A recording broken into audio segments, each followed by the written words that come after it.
구독과 좋아요, 알림 설정은 재밌는 영상을 만드는데 큰 힘이 됩니다. 바로 시작하겠습니다. 옛날 어느 고을에 담이면 밤마다 불야성을 이루는 기생집이 있었으니 이름하여 추월관이라 했습니다. 달도 취해 쉬어간다는 그곳엔 온갖 산의 진미와 비단옷이 넘쳐났지만 그 중에서도 가장 빛나는 구경거리는 따로 있었지요. 바로 이 고을의 대부호 최대방이었습니다. 사람들은 그를 두고 하늘이 내린 인물이라 칭송했습니다. 붉은 입술과 오뚝한 콧날은 당대 최고의 기생들조차 기가 죽을 만큼 빼어난 미색이었기 때문입니다. 하지만 그 화려한 껍데기 속에 시커먼 숫덩이 같은 마음이 들어앉아 있다는 걸 아는 이는 그리 많지 않았지요. 오늘도 최대방은 상석에 비스듬히 기대어 술잔을 기울이고 있었습니다. 어머 나으리 어쩜 이리도 피부가 고우십니까? 듣기 좋은 소리구나. 헌데 왜 술맛 떨어지게 저 아이는 내 눈을 피하는 게냐? 최대방의 가늘고 긴 손가락이 가리킨 곳에는 이제 막 머리를 올린 기생 연화가 앉아 있었습니다. 그녀는 비록 기생의 신분이었으나 본래 뼈대 있는 가문에 여식으로 서리빨 같은 기품이 서려 있었지요. 콧대 높은 것 보게 내 아비가 역모로 몰려 죽고 집안이 멸문지화를 당했는데 아직도 내가 반가의 규수인 줄 아느냐? 최대방은 비단 자락을 휘날리며 연화의 턱을 거칠게 움켜쥐었습니다. 연하야, 내 첩이 되거라. 내 돈과 힘이라면 내 아비의 억울함 따위는 덮어줄 수도 있다. 역적의 딸이라는 꼬리표를 떼고 비단 금침 위에서 내 사랑을 받는 것이 어떠냐? 연화는 소름이 끼쳤습니다. 그의 눈빛은 썩은 무릉덩이처럼 탁하고 잔혹했기 때문입니다. 게다가 그가 과시하는 저 막대한 부와 힘이 어딘가 모르게 훔친 옷을 입은 들 위태로워 보였습니다. 나으리 겉은 화려하나 속이 텅 빈 껍데기는 언젠가 부서지기 마련입니다. 저는 껍데기의 놀이개가 될 생각이 없습니다. 이 미친년이 지금 무슨 짓을 감히 내 호의를 무시해? 분위기가 싸늘하게 식어가던 그때 문 밖에서 취월관의 안주인 월매가 호들갑을 떨며 들어왔습니다. 아이고 나으리 고정하시오. 천한 것이 귀한 분의 뜻을 몰라 뵙고 실수를 했나 봅니다. 그나저나 이를 어쩜 좋습니까? 뒷방 헛간에 있는 그놈이 기어이 사단이 낫지 뭡니까? 그놈이라니? 아, 그 굴러들어 옷 멋쓴 놈 말입니다. 등창이 터져서 고름 냄새가 진동을 하는데 손님들 비위 상할까봐 썩 내다 버리라 했습니다. 마당쇠야 뭣들 하느냐 어서 끌어내지 않고. 월매의 호통의 하인들이 헛간에서 멍석 하나를 질질 끌고 나왔습니다. 멍석 사이로 드러난 산의 돌석의 몰골은 참혹하기 그지없었지요. 얼굴은 독이 올라 퉁퉁 부어 눈, 코, 입을 알아볼 수 없었고 온몸은 피고름과 오물로 뒤범벅이 되어 악취가 진동했습니다. 더러워라. 저런 흉측한 것이 감히 내 술자리에 냄새를 풍기다니. 당장 치워라. 최대방은 옷소매로 코를 막으며 벌레 보듯 고개를 돌렸습니다. 세상에서 아름다운 것만 좇는 그에게 돌석의 추한 몰골은 혐오 그 자체였지요. 하지만 연화의 눈은 달랐습니다. 하인들의 발길질에 멍석이 뒤처지자 돌석의 다리가 드러났습니다. 그 순간 연화의 눈동자가 거칠게 흔들렸습니다. 짓물은 종아리의 상처. 그것은 단순한 등창이 아니었습니다. 저건 병이 아니다. 관아에서 국문을 당한 자의 상처야. 내 아버지가 당하셨던 바로 그 상처. 그때 정신을 잃어가던 돌석이 헛소리처럼 중얼거렸습니다. 감초는 독을 풀고 시오는 열을 내리고 작약이 필요해. 아주 작은 소리였지만 연화의 귀에는 천둥처럼 꽂혔습니다. 죽음의 문턱에서도 스스로 살기를 찾으려는 처방전. 그것도 의서의 이치를 통달한 자만이 읊을 수 있는 고난도의 처방이었습니다. 연화는 확신했습니다. 이 사람은 거지가 아니다. 억울하게 쫓기는 귀한 분이다. 연화의 가슴 속에서 뜨거운 것이 치밀어 올랐습니다. 겉만 번지르르한 가짜들이 진짜를 죽이려 하는 이 세상이 역겨워 견딜 수 없었지요. 자 어서 산 너머 구렁텅이에 던져버려라. 하인들이 돌석을 들어 올리려는 찰나 연화가 자리를 박차고 일어났습니다. 그러고는 최대방의 술상을 발로 걷어차 버렸습니다. 요란한 소리와 함께 값비싼 술병이 깨지고 산의 진미가 바닥에 나뒹굴었습니다. 이 미친년이 지금 무슨 짓을? 나으리께서 제 아비의 누명을 벗겨주겠다 하셨지요. 연화는 품속에서 비단 주머니를 꺼냈습니다. 그녀가 피눈물을 삼키며 모아온 전 재산인 속환금이었습니다. 그 더러운 입으로 제 아버지를 입에 올리지 마십시오. 그녀는 돈주머니를 월매의 얼굴에 집어 던졌습니다. 제 몸값입니다. 그리고 저기 저 사람 제가 사겠습니다. 최대방의 얼굴이 불그락 터질 듯 달아올랐습니다. 고을 최고의 미남이자 부자인 자신의 청혼을 거절하고 고작 얼굴도 못 알아볼 만큼 썩어 문드러진 괴물을 택하다니. 이것은 거절을 넘어선 끔찍한 모욕이었습니다. 이 건방진 년이 감히 내 얼굴에 먹칠을 해. 내 년이 저 병신놈 고름이나 빨아먹으며 얼마나 잘 사나 두고 보자. 월매는 속으로 쾌재를 불렀습니다. 눈에 가시 같은 연화가 제 발로 지옥 굴구덩이로 뛰어든다니 이보다 좋을 순 없었지요. 썩 꺼져라. 다시는 이 근처에 얼씬도 하지 마라. 연화는 주저없이 헛간으로 달려가 돌석을 일으켰습니다. 악취가 코를 찔렀지만 그녀는 자신의 비단 치마를 찢어 돌석의 상처를 감싸 안았습니다. 돌석에 퉁퉁 부은 눈꺼풀이 미세하게 떨렸습니다. 최대방은 깨진 술병 조각을 으드득 밟으며 멀어져가는 둘의 뒷모습을 노려보았습니다. 두고 봐라. 내 반드시 내 년이 피눈물을 흘리며 내 바짓가랑이를 잡게 만들 테니. 연화가 돌석을 업고 도착한 곳은 마을 끝자락에 아무도 살지 않는 흉가였습니다. 마을 사람들의 시선은 싸늘하기 그지없었습니다. 어머 저기 좀 봐. 쥐월관 연화 아니야. 콧대 높게 굴더니 꼴 좋네. 이 세상에 저 냄새 좀 맡아봐. 송장을 업고 왔나. 아주 썩은 내가 진동을 하네. 어제까지만 해도 그녀의 미색을 칭송하던 이들이 최대방의 권세가 무서워 하루아침에 돌변한 것이지요. 연화는 입술을 꽉 깨물고 문을 닫아 걸었습니다. 돌석은 고열에 시달리며 헛소리를 해댔고 그의 다리에 난 상처는 독이 퍼져 시커멓게 변해가고 있었습니다. 이대로 두면 오늘 밤을 넘기기 힘들겠어. 연화는 급히 물을 구하러 밖으로 나갔습니다. 그런데 마을 우물가에 험상궂은 왈패들이 버티고 서 있었습니다. 물러가라. 오늘부터 이 우물은 최대방 나으리 것이다. 그게 무슨 억지입니까? 우물은 마을 사람 모두의 것입니다. 사람 목숨이 경각에 달렸으니 물 한 바가지만 주십시오. 이 최대방 나으리께서 엄명을 내리셨다. 연한년과 그에 동조하는 놈들에게는 물 한 모금도 주지 말라고 꼬우면 가서 나으리 바짓가랑이라도 잡고 빌던가. 최대방의 복수는 치졸하고 잔인했습니다. 그는 마을의 유일한 우물과 약재상을 장악하여 연화의 숨통을 조여왔습니다. 마을 사람들조차 연화에게 물을 나눠줬다가는 봉변을 당할까봐 문을 굳게 닫아버렸지요. 연화는 빈 표주박을 들고 터덜터덜 흉가로 돌아왔습니다. 그녀의 눈에 개울가에 고인 흙탕물이 보였습니다. 그녀는 치마폭을 찢어 그 흙탕물을 겹겹이 걸러내고 아궁이에 불을 지펴 물을 끓였습니다. 연화는 더럽다고 생각하지 않았습니다. 최대방의 돈보다 이 흙탕물이 100배는 더 깨끗하다고 생각했지요. 방으로 돌아온 연화는 끓여 식힌 물로 돌석의 상처를 닦아냈습니다. 하지만 상처 깊숙이 박힌 도끼와 고름은 겉을 닦는다고 해결될 일이 아니었습니다. 살이 썩어 들어가 뼈가 보일 지경이었으니까요. 도구도 약도 없는 절망적인 상황. 연화는 잠시 망설이는 듯 하더니 이내 결심한 듯 머리를 질끈 동여매었습니다. 죄송합니다. 조금 아프실 겁니다. 그녀는 돌석에 짓무른 다리에 자신의 입을 가져다 댔습니다. 그리고 힘껏 고름을 빨아내기 시작했습니다. 입안 가득 커지는 비릿하고 역겨운 맛에 헛구역질이 치밀어 올랐습니다. 썩은 피와 고름을 뱉어내고 다시 빨아내기를 수십 번. 연화의 얼굴은 창백해지고 입가에는 검붉은 피가 묻어났지만 그녀는 멈추지 않았습니다. 그 지독한 고통 속에서도 돌석이 눈을 떴습니다. 흐릿한 시야 속에 자신보다 더 고통스러운 표정으로 제 다리의 고름을 빨고 있는 여인이 보였습니다. 연화는 입가에 묻은 피를 손등으로 쓱 닦아내며 단호하게 말했습니다. 가만히 계세요. 독을 빼내지 않으면 다리를 잘라내야 합니다.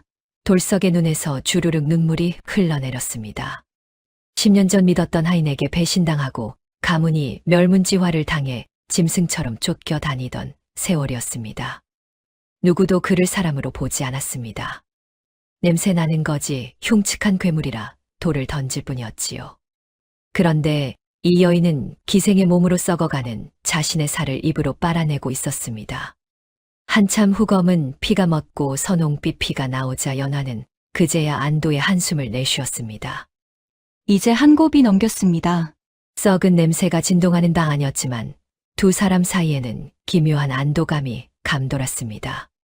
다음 날 아침 돌석은 여전히 고열에 시달리고 있었지만 정신은 한결 맑아져 있었습니다. 쑥을 캐오긴 했는데 이걸로 열을 내릴 수 있을지 모르겠습니다. 돌석이 힘겹게 고개를 돌려 연화가 가져온 풀들을 바라보았습니다. 그의 눈빛이 순간 날카롭게 빛났습니다. 퉁퉁 부은 입술을 달싹이며 그가 말했습니다. 그건 쑥이 아닙니다. 잎 뒷면이 희지 않고 털이 없으니 그건 독초인 미치광이 풀입니다. 그걸 먹으면 발광하다 죽습니다. 연화는 화들짝 놀라 풀을 던져버렸습니다. 세상에 큰일 날 뻔했군요. 그럼 어찌해야 합니까? 약재상은 최대방이 막아버려 약을 구할 수가 없습니다. 돌석은 떨리는 손을 들어 문 밖에 야산을 가리켰습니다. 돌석 개울가 습한 곳에 가면 줄기가 보랏빛이고 잎이 버드립 같은 풀이 있을 겁니다. 시오라고 하는 약초입니다. 그 뿌리를 캐오십시오. 열을 내리는 데는 그만한 게 없습니다. 연화는 반신반의하며 돌석이 일러준 곳으로 달려갔습니다. 그리고 정말로 그가 묘사한 것과 똑같은 풀을 발견했지요. 그녀는 허겁지겁 풀뿌리를 캐와 다려 먹였습니다. 놀랍게도 반나절이 지나자 불덩이 같던 돌석의 체온이 거짓말처럼 내려갔습니다. 정말로 열이 내렸습니다. 당신 대체 정체가 무엇입니까? 의원입니까? 돌석은 씁쓸한 미소를 지으며 고개를 저었습니다. 그저 주어들은 잡학일 뿐입니다. 연화의 표정이 굳어졌습니다. 그녀는 돌석의 손을 잡으며 진지하게 말했습니다. 저는 더 이상 양반집 교수가 아닙니다. 그리고 당신도 제 아인이 아닙니다. 우리는 서로의 목숨을 쥐고 있는 동지입니다. 동지, 예, 당신이 누구든 상관없습니다. 다만 당신이 가진 그 지식으로 저를 가르쳐 주십시오. 최대방 저 악마 같은 자가 물과 약을 독점하여 사람들이 죽어나가고 있습니다. 우리가 살 길은 당신의 그 의술뿐입니다. 돌석은 붓기가 덜 빠진 눈으로 연화를 빤히 응시했습니다. 10년 만에 처음으로 누군가에게 자신의 가치를 인정받는 순간이었습니다. 그는 천천히 고개를 끄덕였습니다. 알겠습니다. 제 머릿속에 있는 모든 것을 당신에게 드리겠습니다. 그날부터 기묘한 동거와 수업이 시작되었습니다. 흉가는 의학 서적이 없는 교실이 되었고 연화는 돌석의 입에서 나오는 지식을 스펀지처럼 빨아들였습니다. 한편 취월관의 최대방은 이 소식을 까맣게 모른 채 자신의 얼굴을 거울에 비춰보며 흡족해하고 있었습니다. 자신이 내다 버린 그 송장이 장차 자신의 모든 것을 앗아갈 칼날을 갈고 있다는 것을 말이지요. 그리고 거울 속 자신의 고운 얼굴에 아주 작고 붉은 반점 하나가 희미하게 피어오르고 있다는 것 또한 알지 못했습니다. 시간은 흘러 계절이 바뀌어 가고 있었습니다. 연화의 정성 어린 간호 덕분에 돌석의 몸은 하루가 다르게 호전되어 갔습니다. 그러던 어느 날 연화가 산에서 약초를 캐고 내려오던 길이었습니다. 마을 어귀 길가에 웬 노인 하나가 길 한가운데에서 비틀거리고 있었습니다.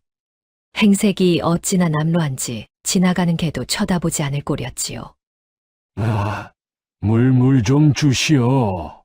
연화는 잠시 망설였습니다. 당장 제 입에 풀칠하기도 힘든 처지에 남을 도울 여력이 어디 있겠습니까?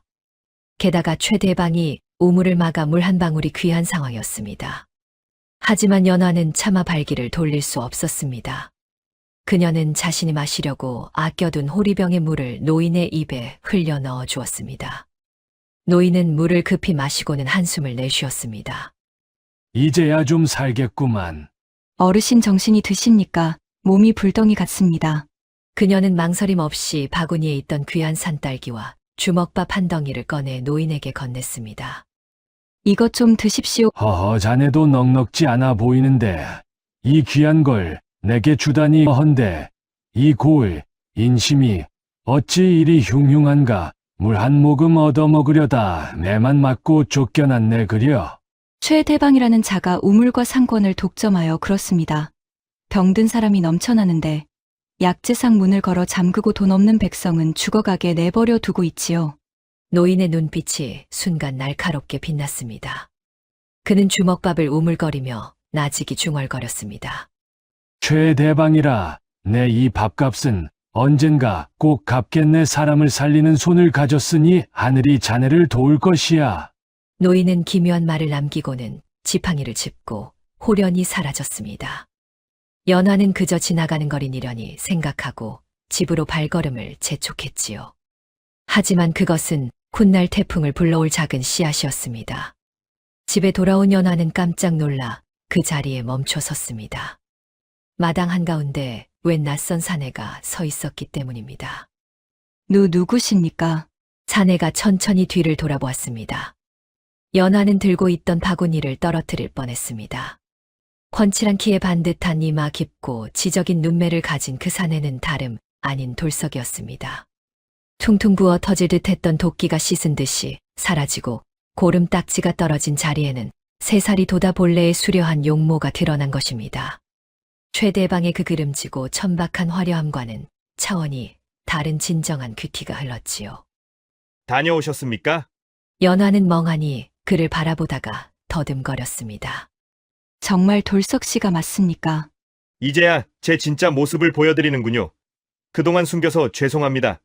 제 이름은 돌석이 아닙니다. 저는 한양에서 온 유도지라 합니다. 연화의 눈이 휘둥그레졌습니다. 유도지 가문이라면 대대로 어의를 배출한 조선 최고의 의원 집안이 아니던가요.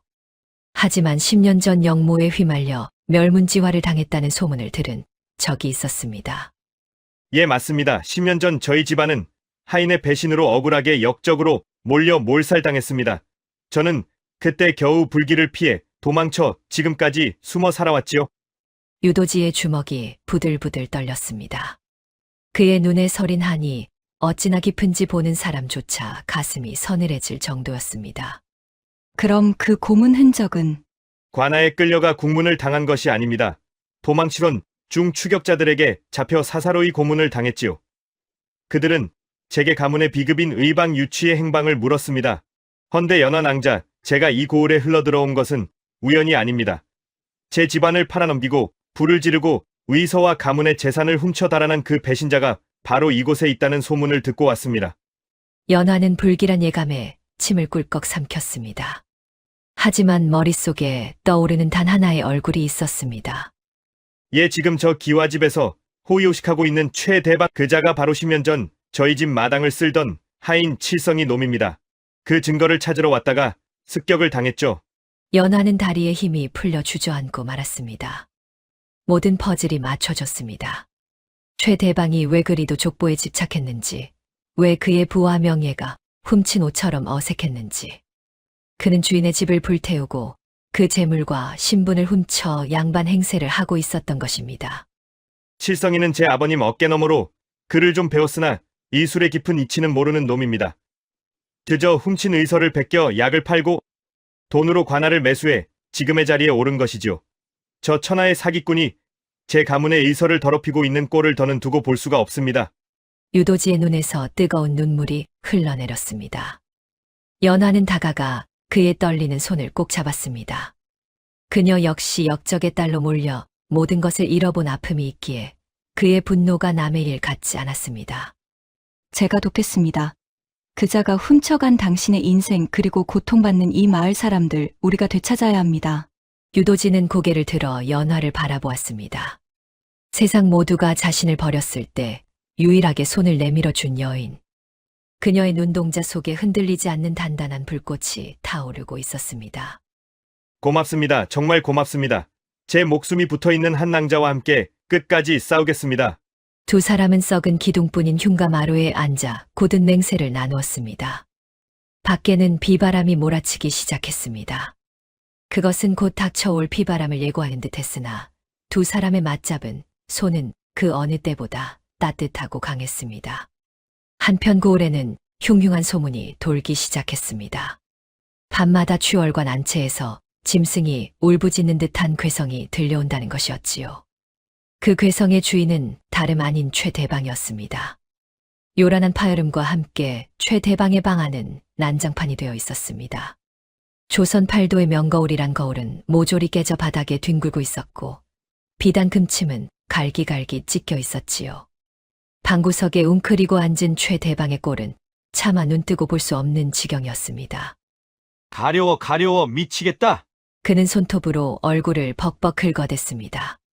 긁을 때마다 뚝뚝 떨어지는 피와 누런 진물이 비단 옷자락을 적셨지요.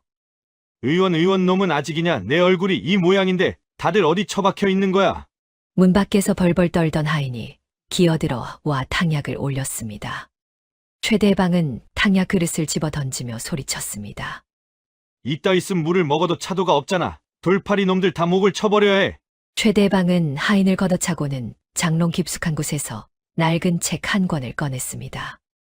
그것은 10년 전 유도지의 집에서 훔쳐온 가문의 비급 의방 유추였습니다. 그는 떨리는 손으로 책장을 넘겼습니다. 하지만 까막눈에 가까운 그가 어려운 한자로 적힌 의학 용어와 약초의 이치를 이해할 리 만무했지요. 그는 그저 그림만 보고 제멋대로 해석할 뿐이었습니다. 그래 이거다. 여기 얼굴 그림이 있고 붉은 풀이 그려져 있잖아. 이걸 바르면 낫는다는 게야. 여봐라. 당장 창고에 있는 경면주사와 초호를 가져오너라. 예.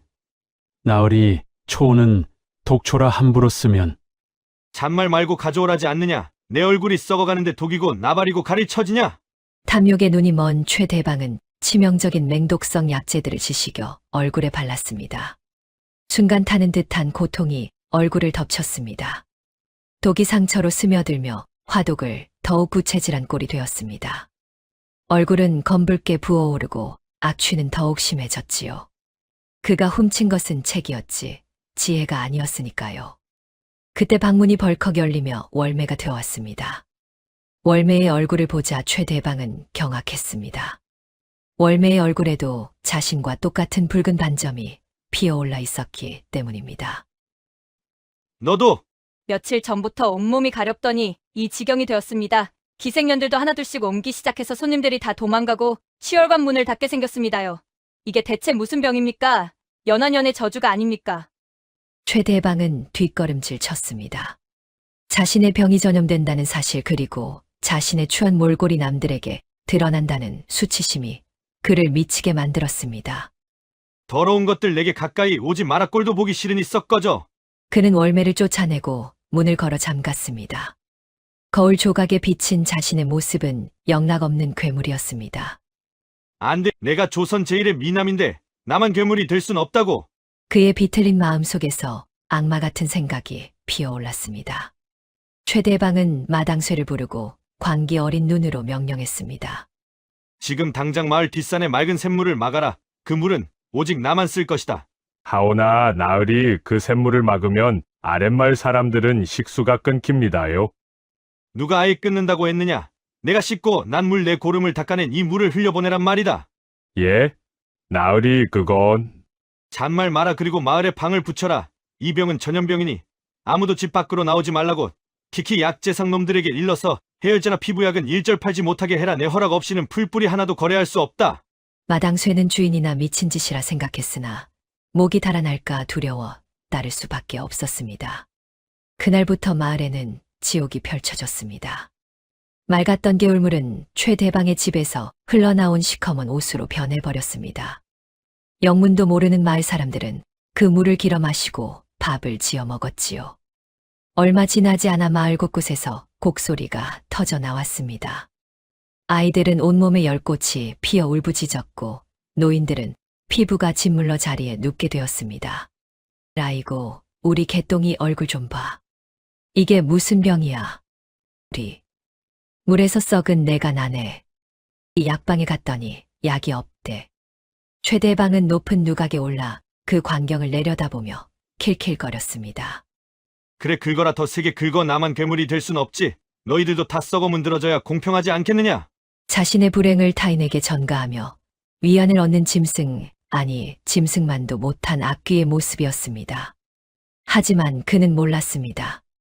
그가 내다 버린 진짜 의원이 바로 저 아래 병든 마을 한가운데서 칼을 갈고 있다는 것을. 최대방이 퍼뜨린 독이 역설적으로 유도지를 다시 세상 밖으로 불러내는 봉화가 되고 있음을 말이지요. 밤이 깊어지자 사람들의 눈을 피해 흉가로 향하는 발길이 이어졌습니다. 그곳에서는 연하와 유도지가 밤새도록 약탕기를 다리고 있었습니다. 줄을 서십시오. 한 분씩 차례대로 봐드리겠습니다. 아이고, 연아 아가씨, 우리 애 좀 살려주세요. 온몸이 불덩입니다. 연하는 익숙한 손놀림으로 아이의 환부를 씻어내고 유도지가 배합한 약초를 발라주었습니다. 유도지는 몰골을 감추려 두건을 쓴 채 묵묵히 침을 놓고 약을 지었지요. 이 약을 드시면 열은 내릴 것입니다. 사람들은 감격의 눈물을 흘렸습니다. 연환의 머슴이 죽은 사람도 살려내는 화타더라 하는 소문은 삽시간에 퍼져나갔습니다. 그리고 그 소문은 기어이 가장 듣지 말아야 할 자의 귀에까지 들어가고 말았습니다. 뭐라 그 천한 년놈들이 의원 행세를 해. 예나으리 마을 사람들이 밤마다 그 흉가로 몰려가 치료를 받고 있답니다. 개똥이네도 칠복이네도 다 나았다고. 이 건방진 것들이. 최대방은 거울을 집어들었습니다. 거울 속 자신의 얼굴은 붉은 반점과 진물로 뒤덮여 괴물처럼 변해 있었습니다. 천하의 부자인 자신은 이토록 고통받는데 자신이 버린 쓰레기들이 감히 남을 고치고 칭송받는다니. 그 꼴은 죽어도 볼 수 없었습니다. 여봐라, 당장 몽둥이를 챙겨라. 내 오늘 그년놈들의 팔다리를 분질러 놓을 것이다. 최대방은 얼굴을 가리는 검은 면사를 쓰고 왈패 수십 명을 이끌고 흉가로 쳐들어갔습니다. 평화롭던 흉가의 살인문이 박살나고 클발의 사내들이 들이닥쳤습니다. 마당에서 약초를 말리던 연하는 소스아치게 놀라 일어섰습니다. 이게 무슨 행패입니까? 행패, 내 땅에서 내 허락도 없이 의술을 펼친 게 누구인데 행패라 하느냐? 최대방이 면사 뒤에서 번들거리는 눈빛으로 연하를 노려보았습니다. 연하야, 내 첩이 되라 할 때는 콧방귀를 뀌더니 고작 한다는 짓이 돌팔이 의원 노릇이냐 꼬라고는 아주 가관이구나. 사람을 살리는 일이 어찌 가관입니까? 당신이 막아버린 숨통을 우리가 트고 있을 뿐입니다. 돌아가십시오. 말대꾸는 여전하구나. 여봐라, 싹 다 엎어버려라. 왈패들이 달려들어 난동을 부리기 시작했습니다. 애써 다려놓은 약탕기가 깨지고 유도지와 연하가 밤낮으로 산을 뒤져 캐온 귀한 약초들이 짓밟혔습니다. 왈패들은 아궁이의 불씨를 꺼내 약초 더미에 던졌습니다. 매캐한 연기와 함께 희망이 타오르기 시작했습니다. 연하가 불길로 뛰어들려 하자 왈패 하나가 그녀의 머리채를 휘어잡았습니다. 그때였습니다. 방 안에 있던 유도지가 뛰쳐나왔습니다. 그 손 놓지 못해.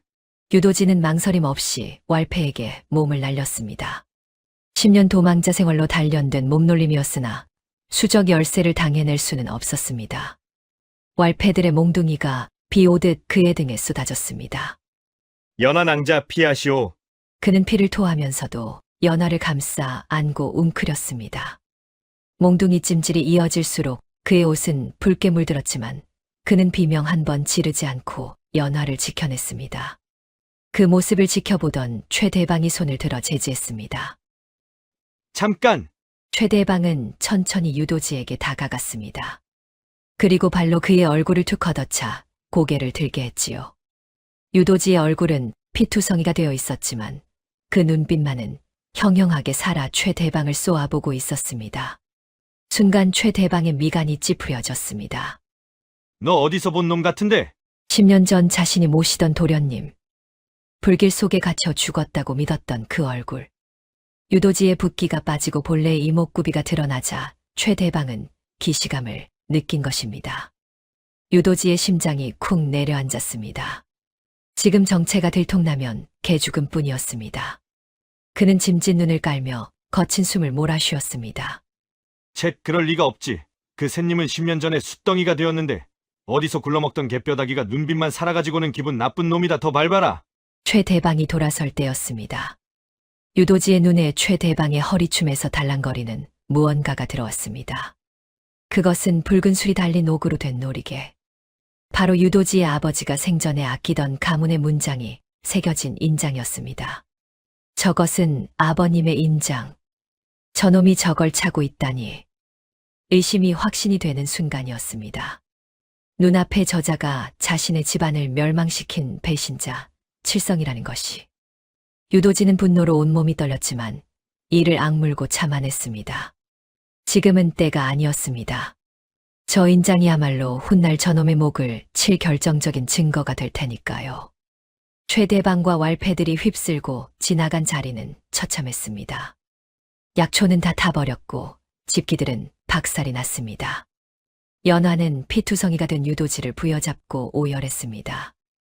울지 마십시오, 낭자. 저는 보았습니다. 저놈의 허리춤에 있는 것이 제 아버님의 유품입니다. 예? 놈은 오늘 우리의 희망을 짓밟았다 생각하겠지만 오산입니다. 놈은 제게 확신을 주었습니다. 제가 누구를 심판해야 하는지 그리고 무엇을 찾아와야 하는지 이제 명확해졌습니다. 유도지는 고통을 참으며 몸을 일으켰습니다. 짓밟힌 약초밭의 잿더미 속에서 아직 타지 않은 약초 뿌리 하나를 주워들었습니다. 우리는 다시 일어설 겁니다. 그리고 반드시 저놈이 훔쳐간 모든 것을 되찾을 것입니다. 폐허가 된 흉가 위로 비가 내리기 시작했습니다. 잿더미는 검게 젖어들었으나 두 사람의 눈 속에 타오르는 복수의 불꽃은 그 비에도 꺼지지 않았습니다. 한편 집으로 돌아온 최대방은 더욱 끔찍한 고통과 마주해야 했습니다. 가려워. 미치겠어. 누군가를 짓밟은 쾌감은 잠시뿐 화독은 더욱 깊어져 이제는 살점이 뚝뚝 떨어져 나갈 지경이 되었습니다. 그는 벽에 머리를 찌우며 괴로워했습니다. 그는 알지 못했습니다. 자신이 방금 짓밟고 온 그 갯뼈다귀가 자신을 구원할 수도 지옥으로 보낼 수도 있는 유일한 열쇠라는 사실을 말이지요. 최대방의 집은 이제 사람 사는 집이 아니었습니다.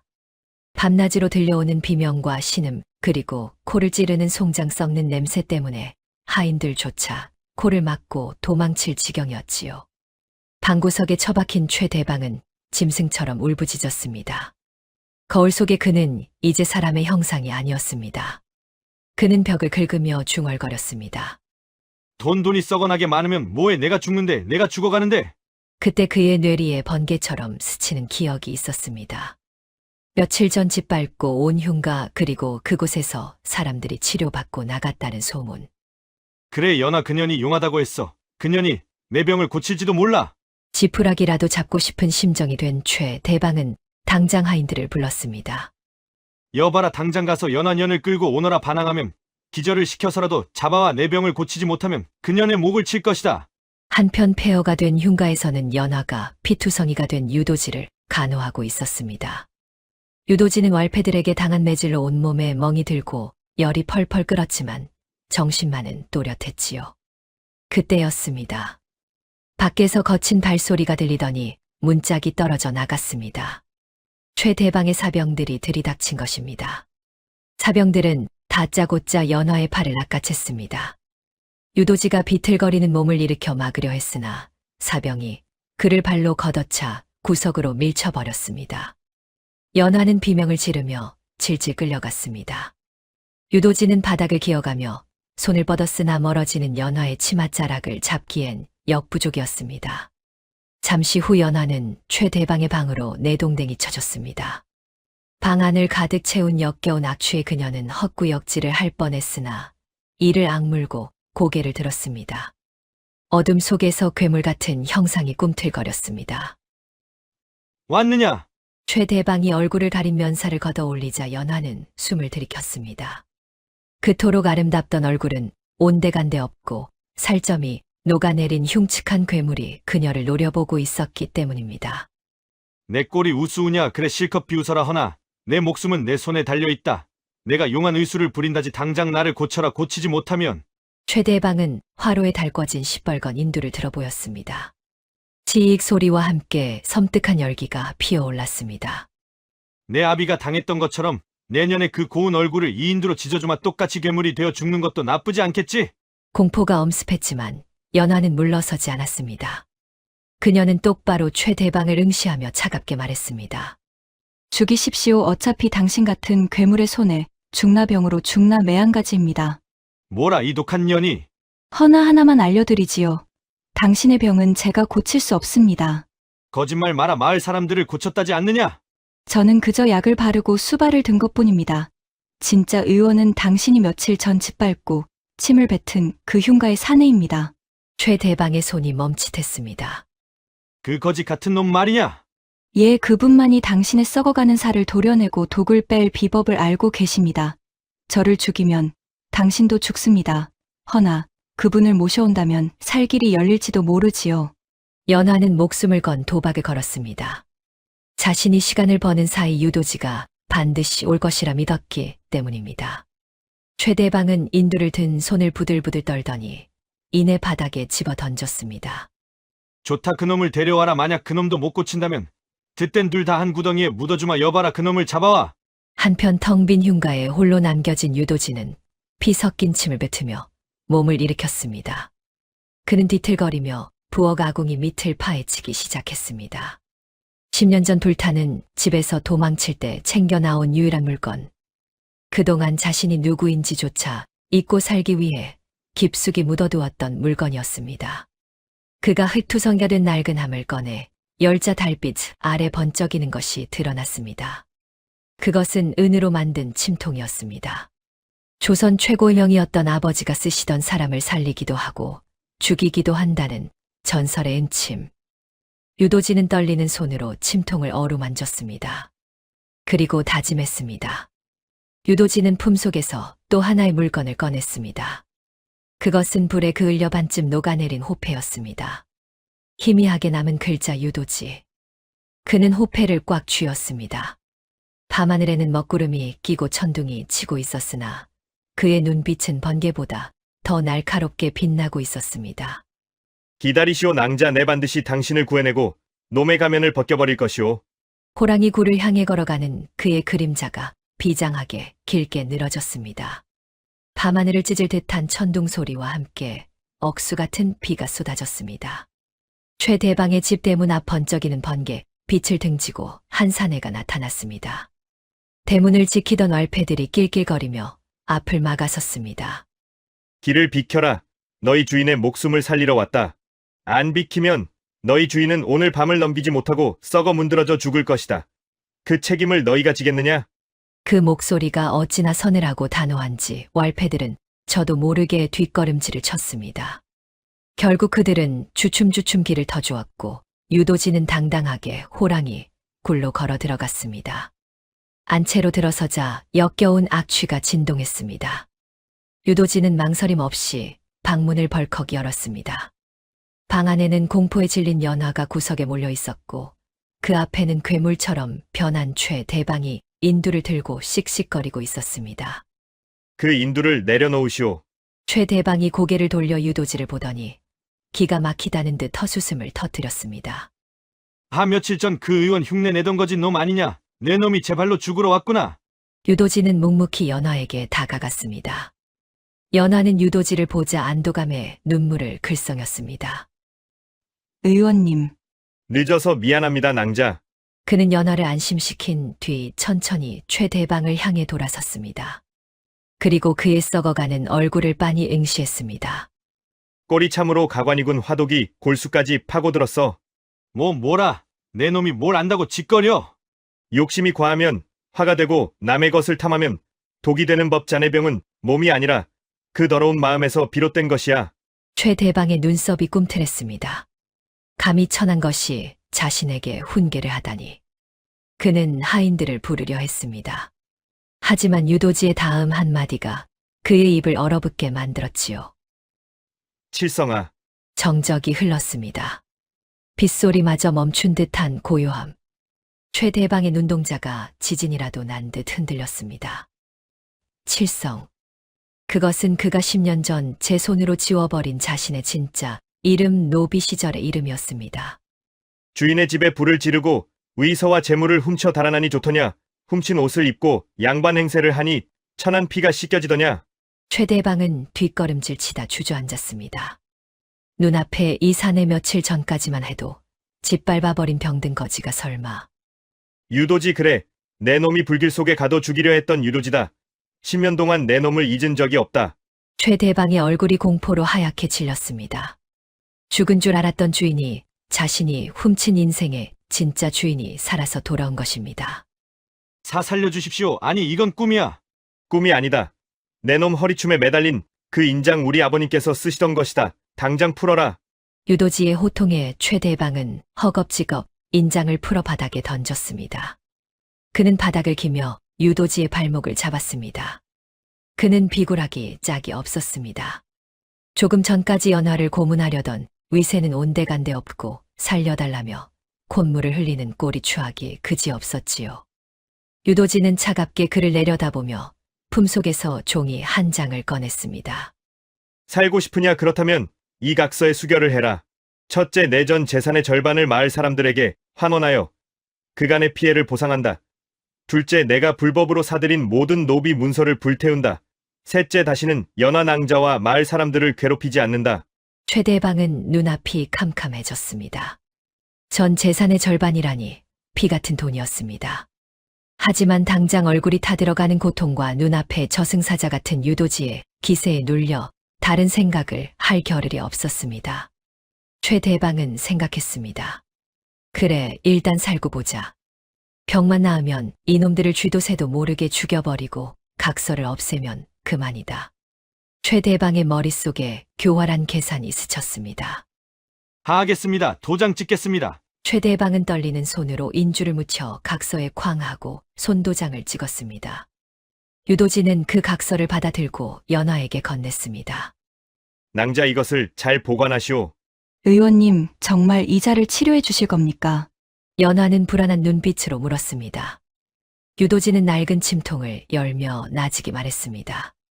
의원은 병을 고칠 뿐 심판은 하늘이 하는 법이오. 허나 그가 은침을 꺼내 들자 촛불에 반사된 침 끝이 서늘하게 번뜩였습니다. 때로는 의술이 하늘을 대신하여 벌을 내리기도 하지요. 유도지는 최대방을 자리에 눕혔습니다. 최대방은 공포와 기대로 눈을 크게 떴습니다. 칠성아, 조금 아플 것이다. 내 놈이 지은 죄의 무게만큼. 유도지의 손이 움직였습니다. 쉬익하는 소리와 함께 첫 번째 침이 최대방의 얼굴 혈자리에 깊숙이 박혔습니다. 최대방은 비명을 질렀습니다. 빗소리에 묻혀 사라진 그 비명은 처절한 복수의 서막이었습니다. 유도지의 손놀림은 빠르고 정확했습니다. 그의 손끝에서 떠나는 침들은 최대방의 얼굴, 목, 가슴의 혈자리에 깊숙이 박혔습니다. 최대방은 마치 불에 달군 돌을 삼킨 듯 고통스러워하며 몸부림쳤습니다. 참아라. 내 몸속에 쌓인 화독과 탐욕의 찌꺼기를 뽑아내는 과정이다. 이 고통을 견디지 못하면 너는 죽는다. 유도지의 말이 끝남과 동시에 침이 꽂힌 자리마다 검붉은 피고름이 분수처럼 솟구쳐 올랐습니다. 검은 독혈이 최대방의 비단옷을 적시고 바닥을 흥건하게 메웠습니다. 그것은 그가 평생을 빨아먹은 백성들의 고혈과도 같았지요. 한참 동안 피고름이 빠져나오자 최대방의 비명이 잦아들고 거친 숨소리만 남았습니다. 유도지는 침을 하나씩 거두어들였습니다. 신기하게도 침을 뽑자마자 최대방을 괴롭히던 극심한 다려움과 자결감이 씻은 듯이 사라졌습니다. 시원한 바람이 뼛속까지 들어오는 듯한 상쾌함이었지요. 최대방은 떨리는 손으로 자신의 얼굴을 더듬었습니다. 진물도 멈췄고 열기도 식었습니다. 그는 덩실덩실 춤이라도 출 기세였습니다. 하지만 유도지와 연화의 표정은 차갑게 굳어 있었습니다. 병은 고쳤으나 대가는 치러야 할 것이다. 대가라니요, 각서에 도장을 찍지 않았습니까? 재산 절반이면 충분하지 않소. 여봐라, 거울 좀 가져오너라. 내 옷 같은 얼굴이 돌아왔는지 봐야겠다. 부름을 받고 달려온 하인이 쭈뼛거리며 깨지지 않은 작은 손거울 하나를 내밀었습니다. 나으리 보시지 않는 게. 잔말 말고 내놓아라. 최대방은 거울을 낚아채 자신의 얼굴을 비춰보았습니다. 그리고 그 순간 비명을 질렀습니다. 거울 속에 비친 것은 예전의 절세미남 최대방이 아니었습니다. 도끼가 빠져나간 자리는 거대한 구멍이 숭숭 뚫려 마치 벌집처럼 울퉁불퉁하고 흉측하게 변해 있었기 때문입니다. 이게 뭐야? 내 아름다운 얼굴이 왜 이 모양이야? 독을 피부 밖으로 배출시키는 방법뿐이었다. 목숨을 건진 대신 내가 그토록 자랑하던 껍데기는 버려야 했다. 뭐라고 내 얼굴을 망치려고 일부러 이런 흉측한 침을 놨어? 최대방은 거울을 바닥에 내동댕이 쳐 박살을 냈습니다. 그의 눈이 다시금 도끼로 번들거렸습니다. 고마움은커녕 자신의 외모가 망가졌다는 사실에 분노가 머리끝까지 치솟은 것입니다. 이 빌어먹을 놈 감히 주인의 얼굴을 이렇게 만들어. 주인, 아직도 내 놈이 내 주인이라 착각하느냐? 너는 내 가문을 훔친 도둑놈일 뿐이다. 약속대로 각서를 이행하고 썩 꺼져라. 최대방의 시선이 유도지의 손에 들린 각서에 머물렀습니다. 전 재산의 절반 환원 노비 해방. 이 흉측한 얼굴로 돈까지 잃으면 자신에게 남는 것은 아무것도 없었습니다. 순간 최대방의 입가에 비릿한 미소가 번졌습니다. 각서, 그래 그 종이 쪼가리가 있으면 내가 곤란해지겠지. 여봐라, 당장 전현놈들을 포박하라. 문 밖에 대기하던 왈패들과 사병들이 우르르 방 안으로 들이닥쳤습니다. 순식간에 시퍼런 칼날과 몽둥이가 유도지와 연화를 에워쌌습니다. 내 이놈 하늘이 두렵지 않으냐?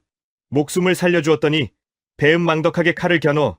시끄럽다. 죽은 자는 말이 없는 법. 내 놈들을 여기서 죽이고 저 뒷산에 묻어버리면 나는 다시 최대방으로 살 수 있다. 내 얼굴은 좀 망가졌어도 돈은 그대로 내 것이야. 최대방은 광기에 차 소리쳤습니다. 훔친 인생을 지키기 위해 자신을 구원하는 인마저 죽이려는 짐승의 본색을 드러낸 것입니다. 연화는 공포에 질려 유도지의 옷자락을 붙잡았습니다. 하지만 유도지는 물러서지 않았습니다. 오너라, 내 비록 다리는 절뚝거리나 의술로 사람을 살릴 줄 알면 죽일 급소 또한 아는 법이다. 저놈의 목을 베어오는 자에게 기와집 한 채를 주마. 어서 쳐라. 왈패들이 함성을 지르며 달려들려는 찰나대문을 부수듯 두드리는 소리가 천둥 소리보다 더 크게 울려 퍼졌습니다. 그리고 어둠을 찢는 우렁찬 외침이 들려왔습니다. 암행어사 출두야. 그 소리는 마치 하늘에서 떨어진 벼락과도 같았습니다. 방 안에 있던 모든 이들이 얼어붙은 듯 멈춰 섰습니다. 아, 암행어사. 이 밤중에 웬 암행어사? 최대방이 당황하여 허둥지둥하는 사이 방문과 창문이 동시에 박살나며 관군들이 쏟아져 들어왔습니다. 역적 도당들은 무기를 버려라, 움직이는 자는 즉시 베겠다 하는 외침과 함께 상황이 역전되었습니다. 이게 무슨, 내가 누군 줄 알고? 나는 이 고을의 대부 최대방이다. 그때 관군들 사이로 삿갓을 쓴 한 사내가 위풍당당하게 걸어 들어왔습니다. 그는 손에 황금빛으로 번쩍이는 마패를 들고 있었지요. 내가 최대방이냐 아니지. 도망 노비 칠성이라 불러야 마땅하겠구나. 최대방은 고개를 들어 어사의 얼굴을 보았습니다. 낯익은 얼굴이었습니다.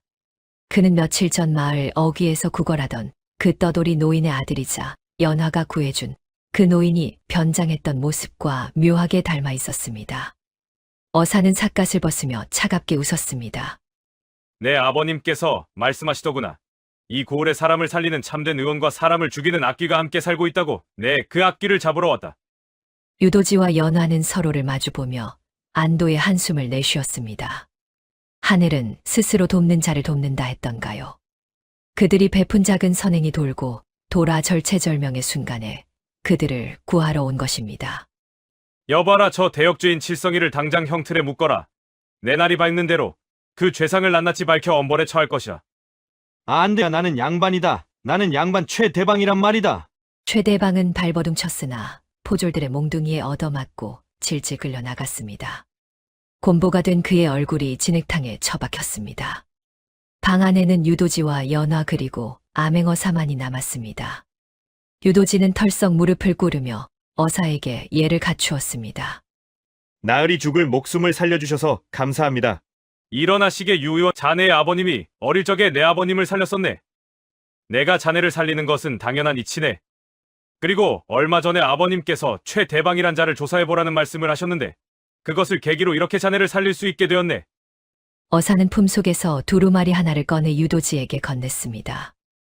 이것은 전하께서 내리신 교지일세 자네 가문의 억울함이 밝혀졌네. 유도지는 떨리는 손으로 교지를 받아들었습니다. 10년의 세월 짐승처럼 쫓기며 흘렸던 피눈물이 주마등처럼 스쳐 지나갔습니다. 연화가 다가와 유도지의 어깨를 감싸 안았습니다. 그녀의 눈에도 맑은 눈물이 맺혀 있었습니다.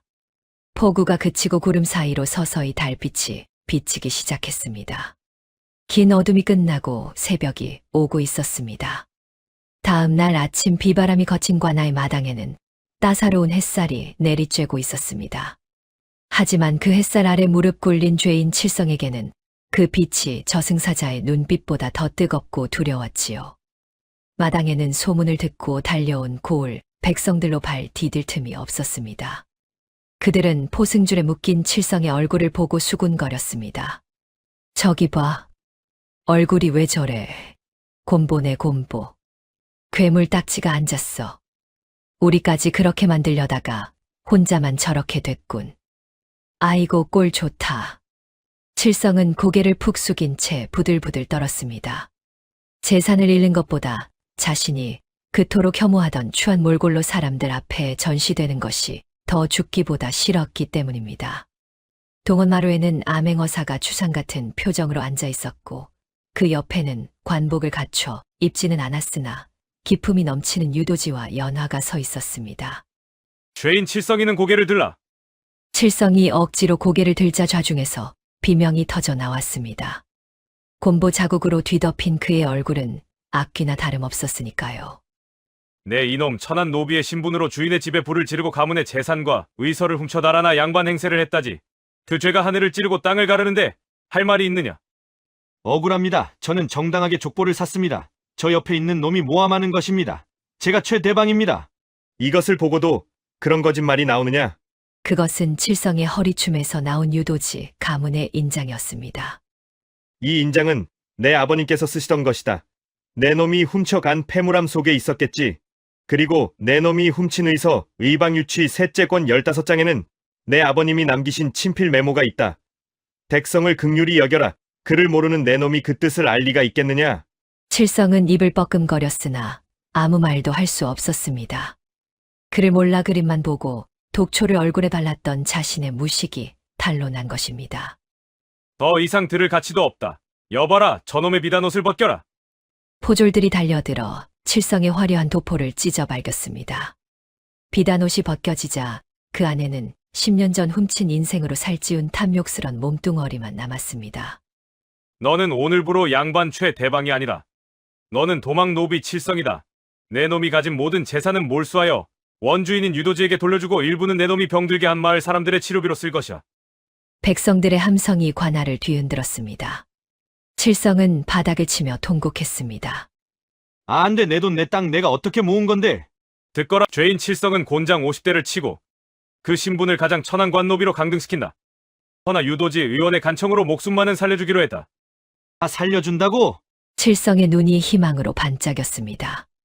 하지만 어사의 다음 말은 죽음보다 더한 형벌이었습니다. 암행어사, 다만 너는 평생 이 고을을 떠날 수 없다. 칠성이는 내가 주인 행세를 하던 취월관의 불목하니가 되어 내가 부리던 하인들의 수발을 들어라. 내가 싫다 하면 당장 참수형에 처하겠다. 아닙니다. 하겠습니다. 비굴하기 짝이 없는 칠성의 모습에 백성들은 혀를 찼습니다. 마지막으로 이곳에 계신 유도지 의원과 연원왕자에게 전한다. 어사는 자리에서 일어나 정중하게 두 사람을 향해 고개를 끄덕였습니다. 유도지, 자네 가문의 누명은 완전히 벗겨졌네. 전하께서는 자네를 다시 내 의원으로 부르시어 끊겼던 의술의 맥을 잇게 하라 하셨네. 성은이 만극하옵니다. 그리고 연원왕자, 자네 부친의 사건 또한 칠성이 놈이 훔친 재물로 관할을 매수해 조작한 것임이 밝혀졌네. 이에 자네의 신분 또한 양반으로 복권될 것이네. 연화의 눈에서 뜨거운 눈물이 쏟아졌습니다. 기생이라는 천한 신분으로 떨어져 겪었던 수모와 서름이 한순간에 씻겨 내려가는 듯 했습니다. 아버님 이제야 편히 눈을 감으시겠군요. 유도지는 조용히 연화의 손을 잡았습니다. 두 사람은 서로를 바라보며 말 없는 위로와 축하를 건넸습니다. 썩은 냄새 나는 흉가에서 시작된 두 사람의 인연이 마침내 가장 빛나는 자리에서 결실을 맺은 것입니다. 그때 형틀에 묶인 최대방의 등 위로 곤장이 떨어지기 시작했습니다. 살점이 터지는 소리와 비명이 관아 마당에 울려 퍼졌습니다. 하지만 그 소리를 안타까워하는 이는 아무도 없었습니다. 칠성의 악행 때문에 고통받았던 백성들은 오히려 속이 다 시원하다며 박수를 쳤습니다. 유도지는 그 광경을 잠시 지켜보다가 연화를 이끌고 관아 밖으로 나갔습니다. 가십시다, 낭자. 이제 우리는 과거의 아픔을 뒤로하고 사람을 살리는 길로 가야지요. 예, 의원님 어디든 따르겠습니다. 두 사람이 나가는 길 위로 눈부신 햇살이 쏟아져 내렸습니다. 그들의 그림자는 길게 이어져 하나가 된 듯 했습니다. 뒤에서는 탐욕의 끝을 보여준 죄인이 피투성이가 되어 짐승처럼 울부짖고 있었지만 유도지와 연화는 한 번도 뒤를 돌아보지 않았습니다. 그들에게 중요한 것은 심판이 아니라 앞으로 펼쳐질 치유의 삶이었으니까요. 1년이라는 시간은 참으로 무심하게도 또 공평하게도 흘러갔습니다. 그해 겨울의 모진 추위가 지나고 고을에는 다시 따스한 봄바람이 불어왔지요. 세상 만물은 제자리를 찾아가기 마련이라더니 이 고을의 풍경 또한 1년 전과는 사뭇 달라져 있었습니다. 화려했던 기생집 취월관의 뒷마당. 한 사내가 자기 몸통만 한 똥장군을 쥐고 낑낑거리며 걸어가고 있었습니다. 얼굴은 곰보 자국으로 뒤덮여 성한 구석이 없고 허리는 구부정한 그 사내. 바로 옛 주인 행세를 하던 칠성이었습니다. 어이 불목하니 동작이 왜 그리 굼뜨냐? 냄새나니까. 얼른 치우지 못해. 호통을 치는 이는 다름 아닌 옛 하인 만석이었습니다. 칠성은 똥물을 뒤집어 쓴 채 비굴하게 허리를 숙였지요. 칠성은 절뚝거리며 뒷간으로 도망쳤습니다. 한때 조선 제일의 미남이라 자부하던 그 얼굴은 이제 아이들이 보고 울음을 터뜨릴 만큼 흉측한 괴물이 되어 있었지요. 그는 똥통에 비친 자신의 얼굴을 보며 피눈물을 흘렸습니다. 반면 마을 반대편 언덕 위에는 전혀 다른 풍경이 펼쳐져 있었습니다. 1년 전 귀신이 나온다며 버려졌던 흉가는 온데간데 없고 그 자리에는 번듯한 기와집 한 채가 들어서 있었습니다. 대문 위에는 해민서 분원이라는 현판이 자랑스럽게 걸려 있었지요. 조정의 부름을 받은 유도지가 한양의 벼슬을 마다하고 고향에 남아 가난한 백성을 위한 의원을 차린 것입니다. 자, 줄을 서시오. 급한 환자부터 보겠소. 마당은 치료를 받으러 온 사람들로 북적였으나 누구 하나 찌푸리는 이 없이 질서정연했습니다. 그리고 해민서 안쪽에서는 연화가 약재를 저울에 달고 있었습니다. 그녀는 더 이상 기생도 도망자도 아니었습니다. 사람들은 그녀를 연화 아씨 혹은 부인이라 부르며 존경을 표했습니다.